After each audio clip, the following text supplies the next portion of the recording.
Hey everyone, welcome back to another quick how-to. In this video, we're going to show you how to redeem codes in Zepeto. First, open the Zepeto app on your device, but if you haven't installed it yet, download it from the App Store if you're using iOS device or Google Play Store if you're using Android, and install the Zepeto app.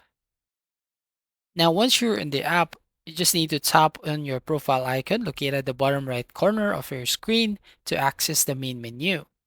In the main menu, you'll see various options. Tap on settings icon, which looks like a gear icon to access your settings. And then from here, scroll to the settings menu, look for the enter code button or coupon.